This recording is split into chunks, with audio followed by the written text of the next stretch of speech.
Assalamualaikum warahmatullahi wabarakatuh. Bismillahirrahmanirrahim. Alhamdulillahi rabbil alamin. Wa afdalus salati wa atammu taslimi ala sayyidina Muhammadin wa ala alihi wa sahbihi ajma'in.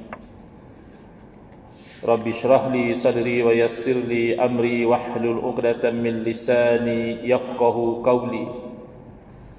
Subhanaka la ilma lana illa ma 'allamtana innaka antal alimul hakim.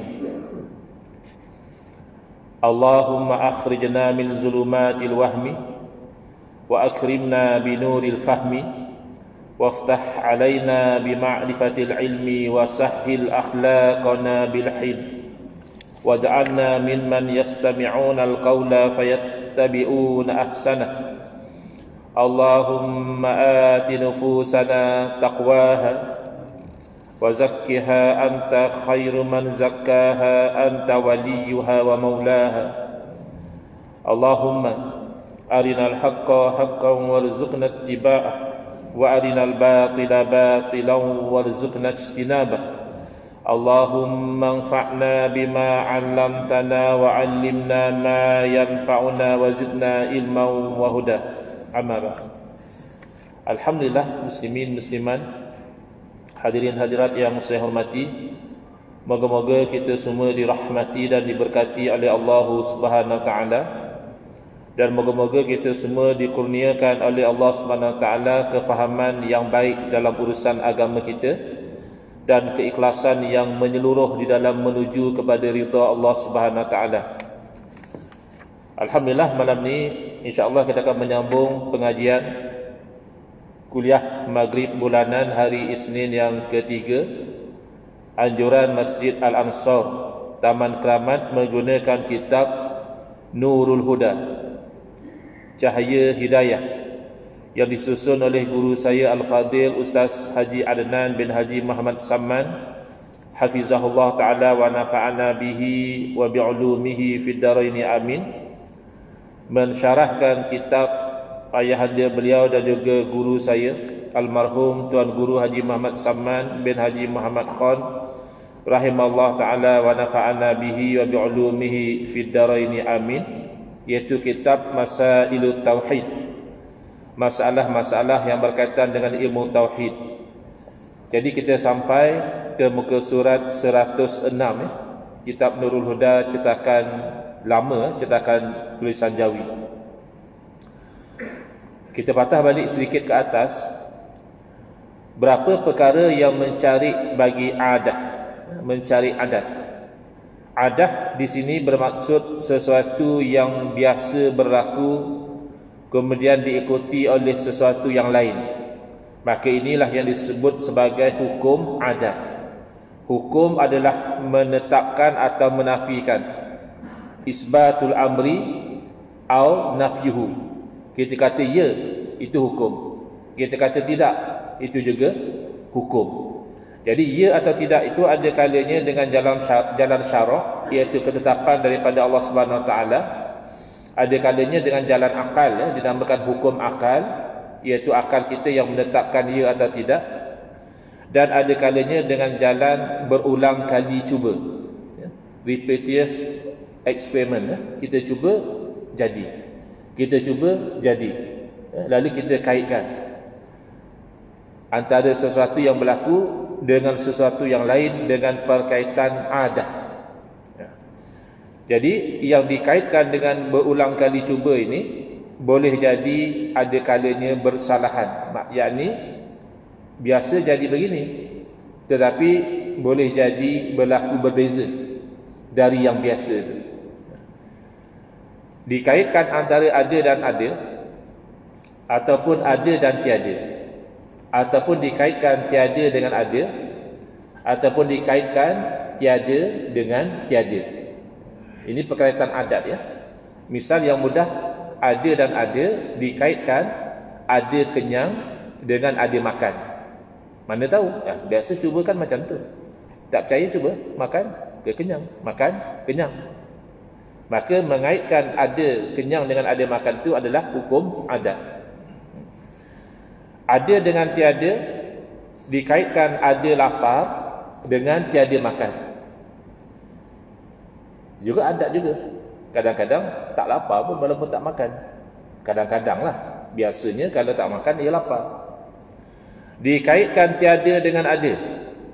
Tiada lapar dengan ada makan. Ini pun dari segi pengalaman kita. Ya, bila makan tak ada lapar. Dan tiada dengan tiada, iaitu tiada kenyang dengan tiada makan. Jadi ini contoh. Bolehlah kait. Ada hangus dengan bersentuh api. Tiada hangus tidak bersentuh dengan api.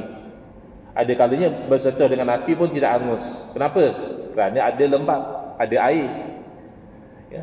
Selimut yang basah misalnya, kita kenakan api, tak hangus dia. Sebab air itu menghalang. Ini semua adalah adat. Maka yang kita sampai sekarang ini adalah membincangkan yang mencarikan adat, yang menyebabkan sesuatu yang biasa berlaku begitu, berlaku sebaliknya. Ini dipanggil mencarikan adat itu 5 perkara. Kita sempat cover pada bulan Ogos yang lalu 1. Iaitu yang pertama mukjizat, atau disebut mukjizat. Iaitu untuk para anbiya alaihimus salatu wassalam, khususnya para rasul lah ya. Kerana para rasul ni mereka diutuskan untuk menyampaikan risalah kepada kaum mereka, dan boleh jadi mereka itu dibangkang, ditolak, didustakan, diperolok-olokkan. Maka dikurniakan kepada mereka itu mukjizah, daripada perkataan bahasa Arab a'jaza yu'jizu. Kalau ajaza itu berarti lemah. Kalau dikatakan ajuz, orang yang sudah begitu lanjut usianya sehingga dia jadi lemah. Tapi kalau kita tambah huruf alif, bukan ajaza, ajaza dia yang lemah. Ajaza berarti melemahkan. Kalau qama berdiri, kalau aqama mendirikan. Jadi ajaza yu'jizu berarti melemahkan. Sesuatu yang Allah kurniakan kepada para rasul yang mencari bagi adat luar biasa, yang melemahkan orang selain daripada rasul untuk melakukan perkara yang sama. Ya. Baik, misalnya tongkat Nabi Musa alaihissalam bertukar menjadi ular yang besar, menelan segala ular-ular ahli sihir Fir'aun. Jadi apabila tongkat Nabi Musa alaihissalam benar-benar bertukar menjadi ular, maka ini melemahkan ahli-ahli sihir. Kerana mereka hanya mampu menggambarkan pada mata orang bahawa tongkat tali mereka itu menjadi ular, tapi bukan betul-betul. Maka tidak ada ciri-ciri ular yang sebenar pada tongkat dan tali mereka. Jadi bila mereka lihat bahawa yang dilakukan oleh Nabi Musa AS ni memang benar-benar tongkat itu berubah menjadi ular. Boleh ke tak boleh? Dari segi akal boleh. Kenapa? Kerana itu perkara yang mungkin, masih termasuk dalam kudrah iradah Allah Ta'ala. Ya, Allah boleh jadikan tongkat bertukar menjadi ular. Ya, hukum akal mengatakan boleh. Hukum syarak mengatakan wajib kita percaya. Kenapa? Kerana ada cerita dalam Quran. Berdosa kalau kita tak percaya, bahkan boleh bawa kepada kufur. Tak percaya apa yang disebut dalam Quran.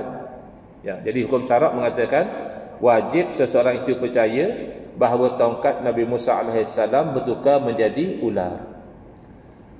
Dari segi hukum adat, mustahil. Mustahil. Ya. Tongkat menjadi ular, mana boleh?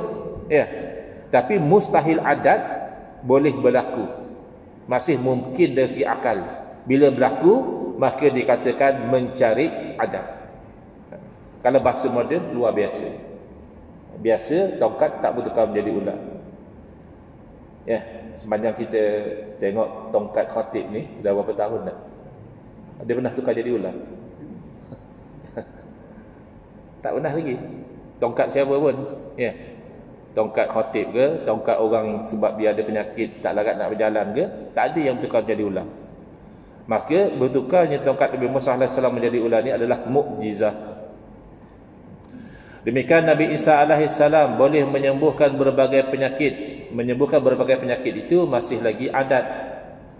Doktor, bomoh, dukun, tabib juga menyembuhkan dengan erti adat. Kalau akal tidak boleh menerima menyembuhkan selain daripada Allah. Sebab akal menolak ada kuasa selain daripada kuasa Allah. Itu akal. Adat, dia doktor boleh sembuhkan, dukun boleh sembuhkan, doktor homeopati boleh sembuhkan. Itu adat.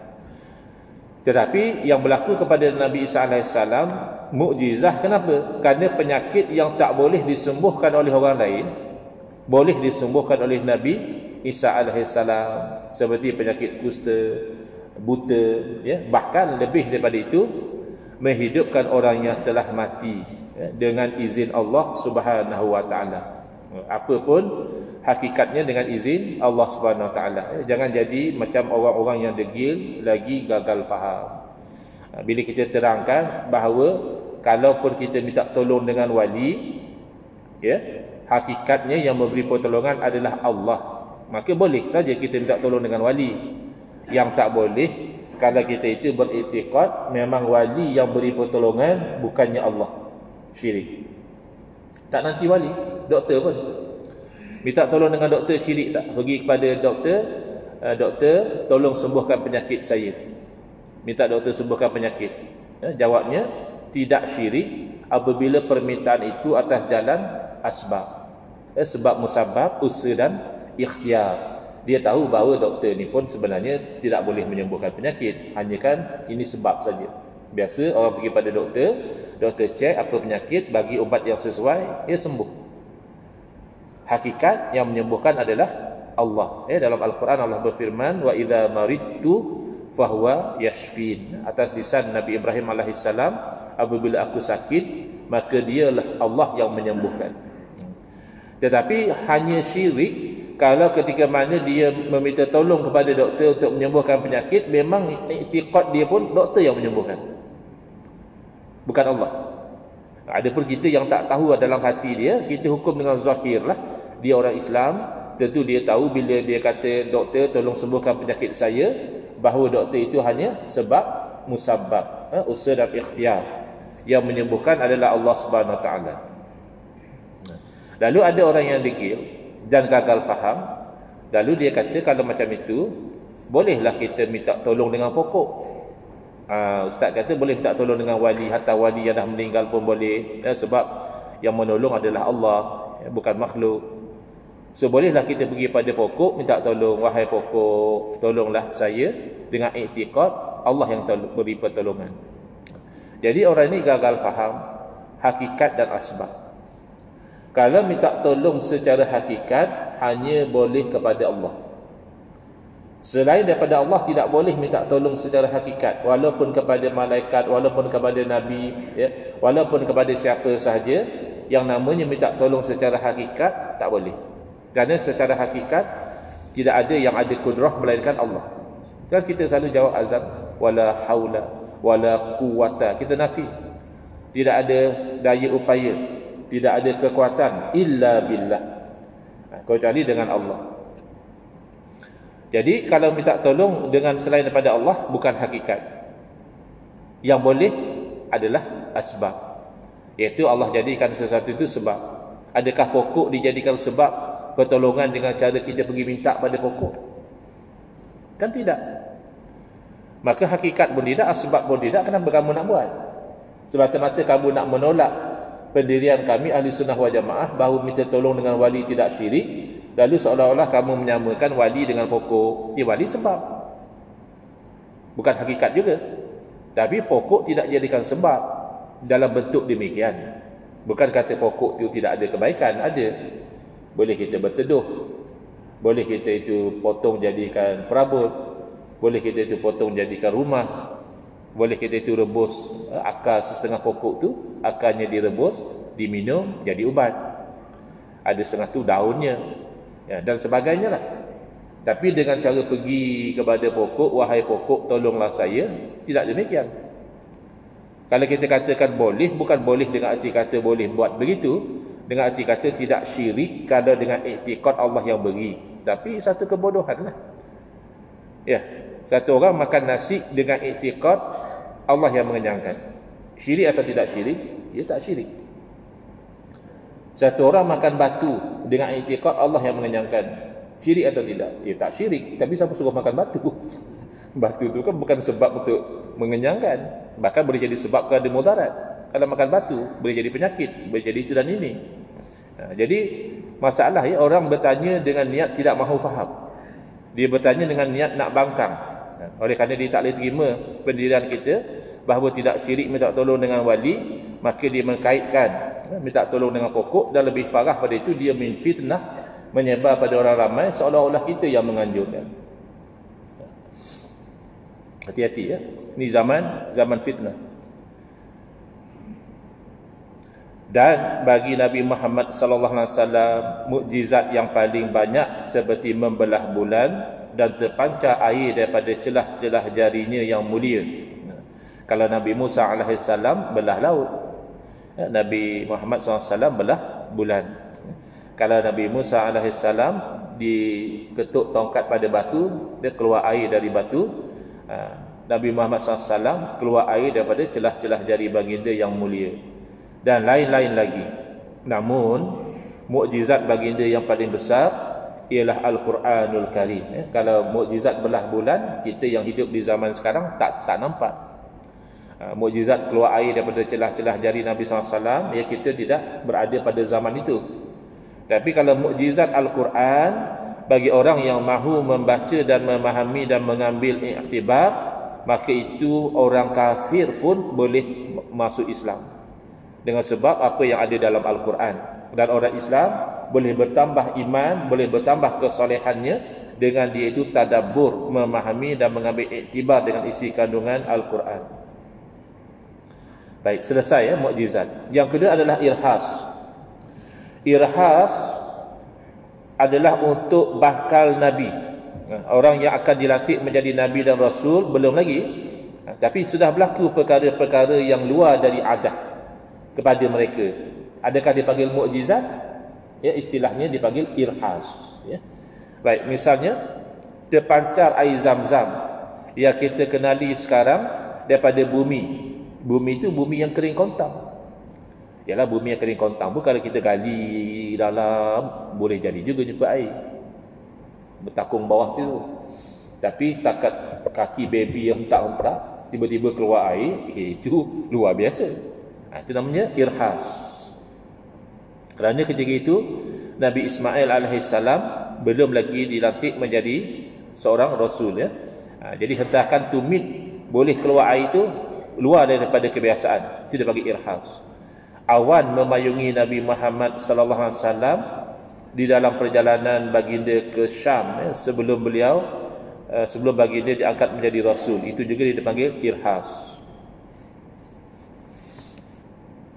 Yang ketiga adalah karamah. Itu dikurniakan untuk aulia, para wali. Apa beza wali dengan aulia? Wali istilah satu ya, mufrad, singular. Aulia plural, jamak, ramai. Jadi karamah untuk para aulia, misalnya datang berbagai buah-buahan kepada Sayyidatina Maryam alaihissalam semasa beliau beribadah di Masjidil Aqsa. Sepatutnya tak ada buah musim, itu bukan musim dia. Tapi Sayyidatina Maryam walaupun duduk beribadah di mihrab, tapi bila Nabi Zakaria datang tengok ada buah-buahan yang sepatutnya tidak ada pada masa itu. Adakah itu mukjizat? Bukan. Ini adalah karamah. Dan kisah Juraij dengan anak kecil yang boleh berkata-kata, baby lagi sudah boleh bercakap. Demikian perintah daripada Sayyidina Umar radhiyallahu anhu yang boleh dan dapat didengari oleh ketua pengakap tenteranya ya. Bukan pengakap macam zaman kita.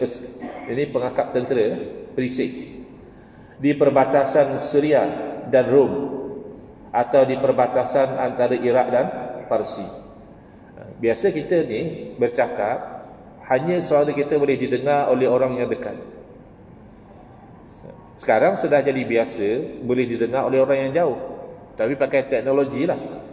Dengan telefon dan sebagainya kan, orang luar negara pun boleh dengar suara kita. Tapi itu bukan mukjizat, itu bukan karamah. Itu hanya satu perkara berkaitan antara sebab dan musabab. Dah jadi biasa. Kita tak perlu jadi wali pun. Beli handphone, boleh bercakap, orang boleh dengar suara kita dari jauh.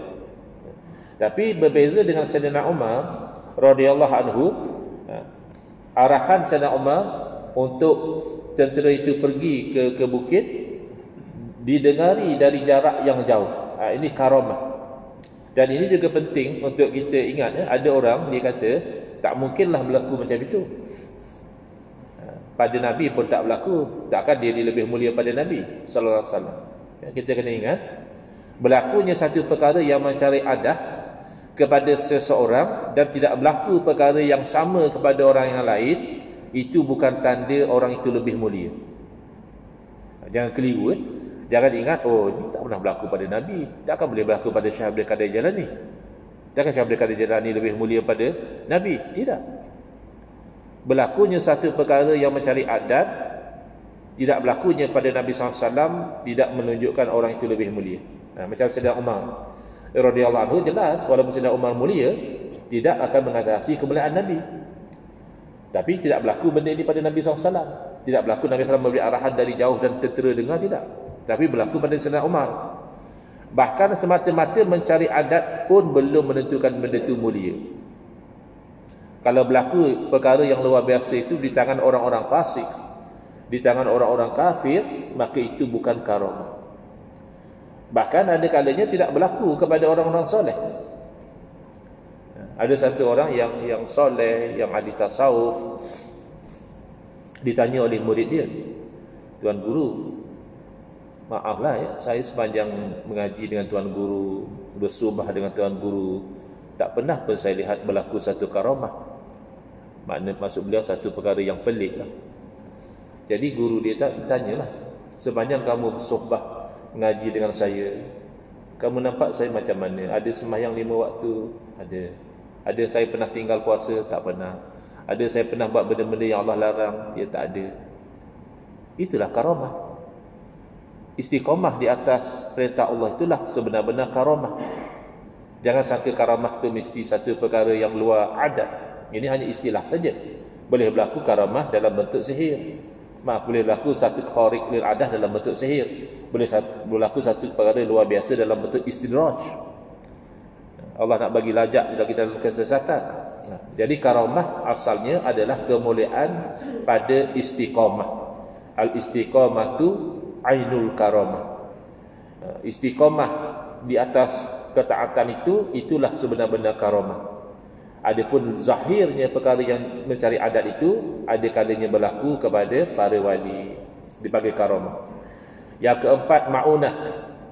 Ini untuk orang yang soleh tetapi tidaklah sampai ke makam aulia lagi. Kadang-kadangnya berlaku perkara yang luar biasa sebagai satu bentuk pertolongan daripada Allah Subhanahu Wa Taala. Misalnya lah ya, orang guru yang soleh nak ditembak oleh musuh, tak meletup pula dia punya pistol misalnya.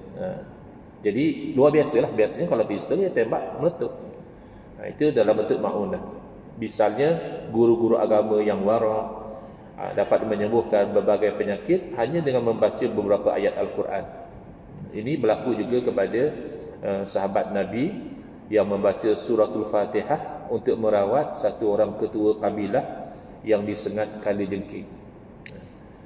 Kita kadang-kadang kita baca ayat Quran juga tapi tidak mustajab. Kita tiup-tiup juga tapi tak sembuh. Tapi ada orang-orang yang soleh, Allah kurniakan kepada mereka ma'unah, pertolongan. Bila mereka doa atau baca ayat Quran, dengan izin Allah sembuh penyakit.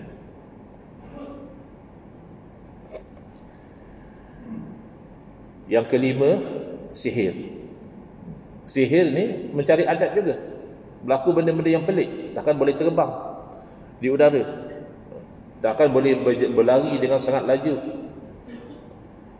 Tapi ini untuk orang-orang fasik dan kafir.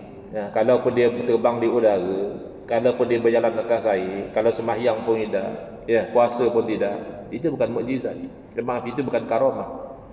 Itu sihir. Sebab dalilnya apa? Sebab dia fasik atau dia kafir. Misalnya menerbangkan santau melalui angin. Na'udzubillah min zalik. Orang yang nak menganiaya orang lain sepatutnya dekatlah. Dia ambil sesuatu, misalnya dia tikam atau dia baling.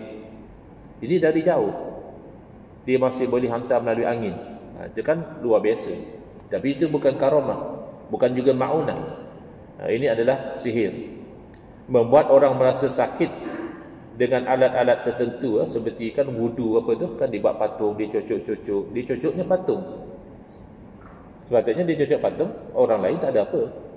Tapi dengan sihir dia tu, bila dicocok patung, orang yang dia nak sihir tu rasa sakit. Ini mencari adat, dan ini bukan satu kemuliaan. Ini haram dan berdosa besar. Yang keenam, ditambah oleh setengah ulama dengan yang keenam, iaitu istidraj. Istidraja yastadriju, istidrajan makna melajakkan lagi. Yakni Allah melajakkan, memberi satu keistimewaan, tapi bukan dengan redha, dengan murka.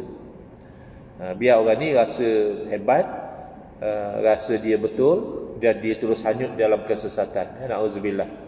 Kan orang kalau dia buat benda tak betul, dia tiba kemalangan ke, sakit ke, ya, apa ke, dia mahu dia insaf. Tapi untuk orang yang istidraj ni, lagi dia jahat, lagi dia dapat benda baik, lagi dia kaya, lagi dia sihat, lagi dia untung, lagi ramai orang sokong dia, misalnya, ya. Tapi itu istidraj.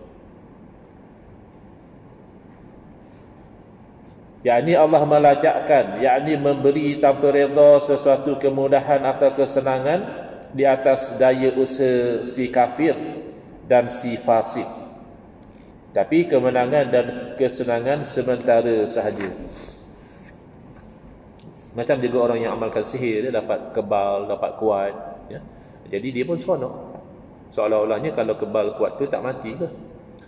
Adakah kebal kuat tu tak sakit? Ya, ada masa nanti dia akan sakit, dia akan lemah dan dia akan mati. Sebagaimana kesenangan yang dikurniakan oleh Allah Ta'ala kepada Fir'aun dan Dajjal. Dan hebat. Fir'aun pun dah hebat, tak pernah sakit, kuat. Dajjal nanti lagi hebat, boleh buat benda-benda yang luar biasa. Tapi ini adalah istidraj. Dan ada pula setengah ulama menambahkan lagi satu, yang ke-8, iaitu syu'udah. Apa dia syu'udah? Iaitu silap mata, magic. Dia kadang tak ada apa yang pelik pun, tapi dia pandai, dia persediakan alat-alat dia tu, ya. Ataupun dia sediakan bahan-bahan yang tersorok yang orang tak nampak. Bila dia buat aksi dia tu, nampak pelik. Itu sebenarnya tidak mencari adat, ya, tapi pada pandangan kita seperti mencari adat. Apakah makna perkataan mencari adat? Mencari adat asalnya daripada terjemahan bahasa Arab, khariq lil adah. Khariq diterjemah secara literal mencari, mengoyakkan. Adah makna kebiasaan. Kalau bahasa kita bermaksud terkeluar dari kebiasaan, iaitu luar biasa. Adah dalam bahasa Arab artinya kebiasaan, yakni perkara-perkara yang biasa terjadi atau berlaku di dalam alam ini adalah melalui sebab. Misalnya dipotong dengan pisau akan putus atau luka, kena api akan terbakar atau melecur. Tetapi Nabi Ibrahim AS tidak terbakar ketika dihumbankan ke dalam api oleh Raja Namrus. Dan juga orang-orang yang kebal misalnya tidak luka apabila ditikam dengan pisau. Sekianlah pengertian dan contoh yang dapat diberikan. Wallahu a'lam. InsyaAllah dalam kuliah yang akan datang kita berpindah ke perbincangan yang baru, iaitu mabhasus sam'iyat, tempat membahaskan sam'iyat, iaitu perkara-perkara ghaib yang kita imani semata-mata didengari perkhabarannya daripada Rasulullah sallallahu alaihi wasallam. Wallahu a'lam. Bismillahirrahmanirrahim. Alhamdulillahirabbil alamin, wassalatu wassalamu ala asyrafil anbiya'i wal mursalin wa ala alihi wa sahbihi ajmain.